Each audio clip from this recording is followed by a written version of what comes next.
Hey, what's up guys? This is Anthony from Anthony's Customs, and for this review we are looking at the SH Figuarts Darth Vader figure. Kind of a long awaited figure for me just because it took them 2.5 weeks to get from Japan to my house for some reason.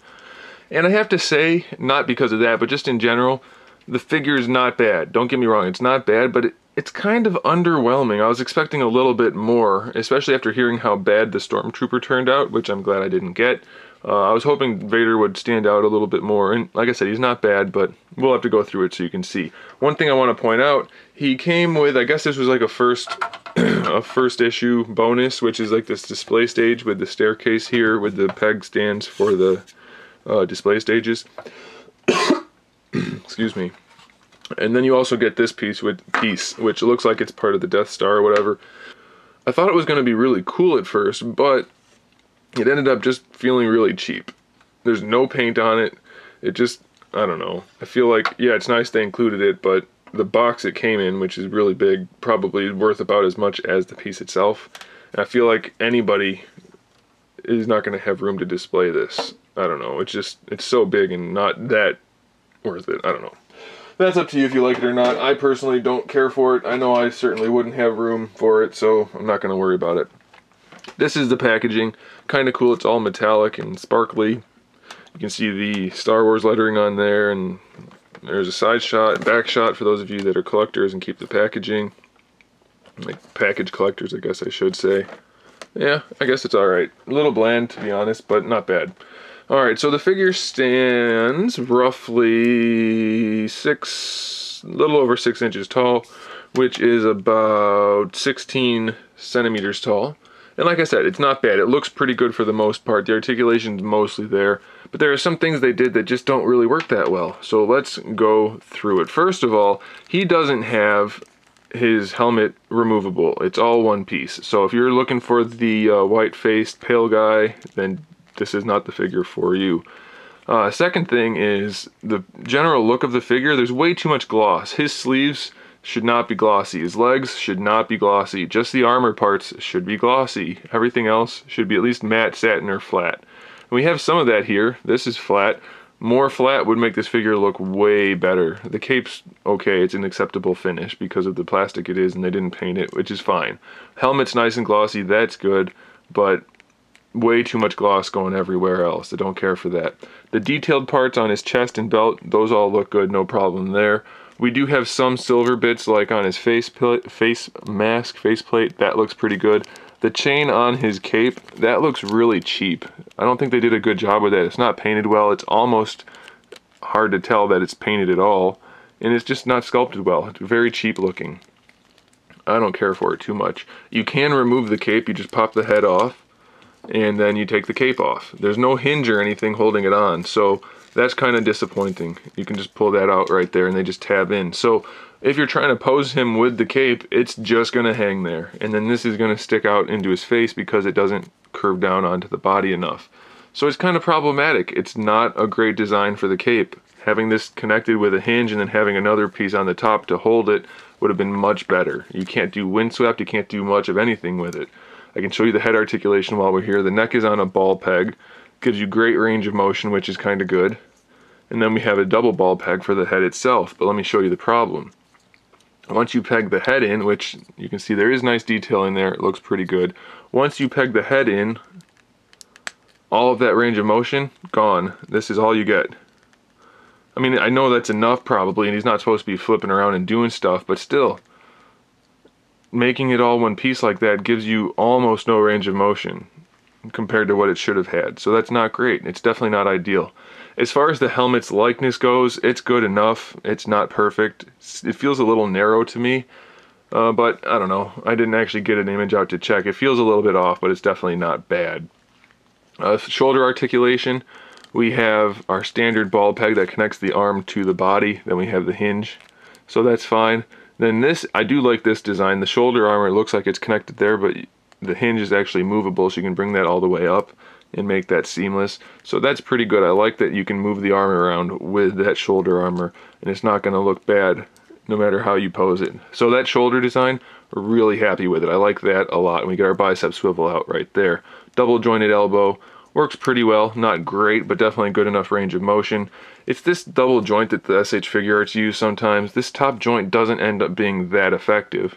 For some reason, it just doesn't work that well, and I kind of hope they keep working on it because it looks a little awkward also, but it's not bad. So the elbows work fine. The wrist, standard wrist joint on this side, if I can get it off to show you. So you get your little ball hinge, swivels on both ends, and then you just snap your interchangeable hands on there. So far everything's the same on both sides except for the wrist. For this side, the hinges are connected to the hand. Same type of joint, but to the hand, and that is because you can remove this and replace it with this, his little nubbin, because you need to have the nubbin if you have a Darth Vader figure. So if you want to pose him without his hand, you can just pop that off.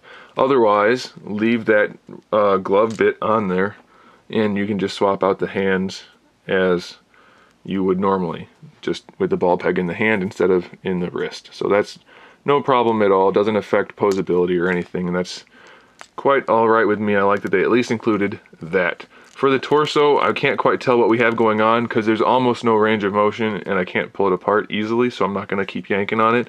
All we get is a little bit of ab crunch, which is almost pointless. A little bit of side to side, that works fine, but not altogether necessary since there's no ab crunch. I mean, it's fine, it's just not good.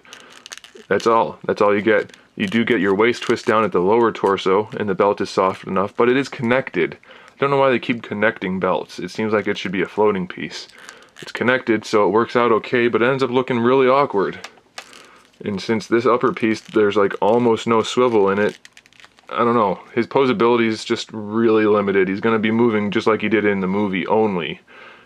All the extra articulation's kind of lost on this guy, unfortunately, which is one of the bummers. I was really hoping to get a really articulated one so I can make him move around more than he did in the movie. But I can't.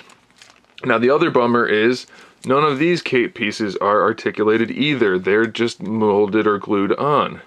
They look fine, that's not a problem, but they're not articulated. So no windswept poses again, no nothing. They're just going to pose wherever they go when you move the legs.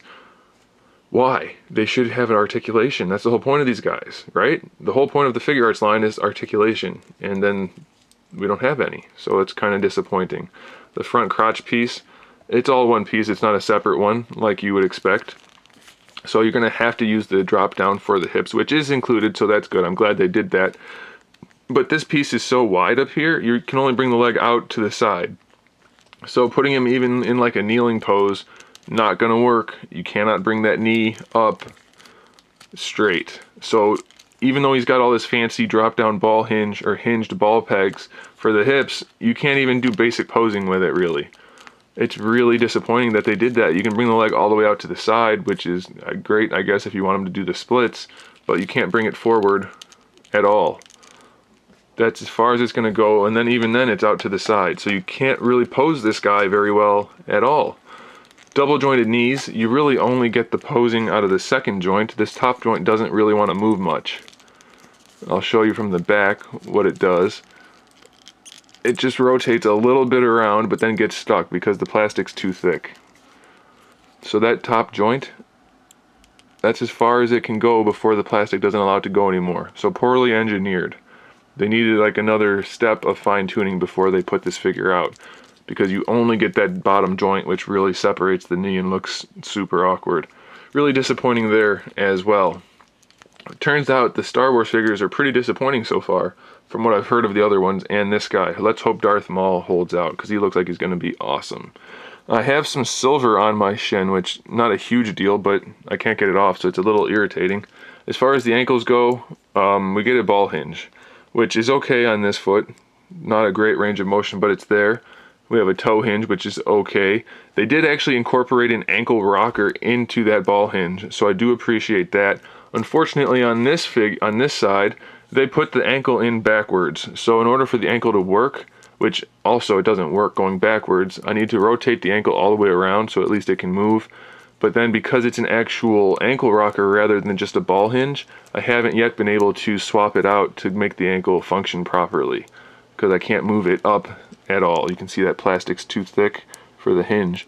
So aside from most of the articulation not working in the first place, they put it together wrong, and it's going to be really hard for me to pose this guy. So it's disappointing.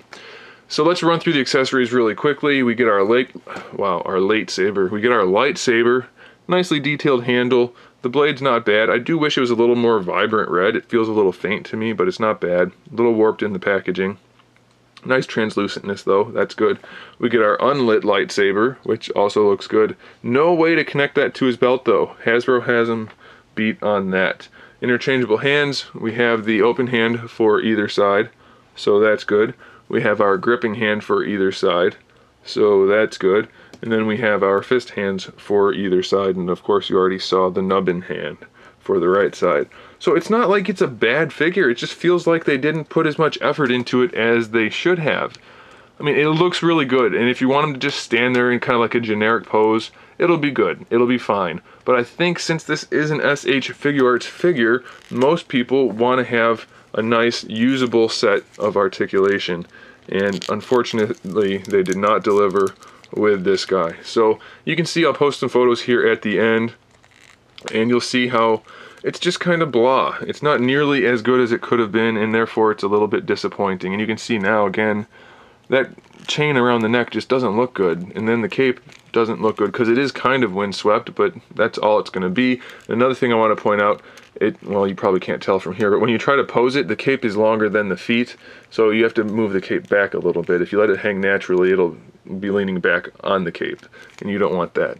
So again, it's good, but it's definitely not great, and it's borderline problematic. So I kind of recommend it just because it looks cool for the most part, but then the rest of it makes me want to not recommend it. So I guess it's really going to come up to your decision based on everything I showed you in this review. You should be informed well enough now to make an informed decision. So there it is, guys. Thanks for watching. Make sure you subscribe to the channel so you can see my upcoming figure reviews, custom figures, and other good stuff. And in the meantime, keep collecting.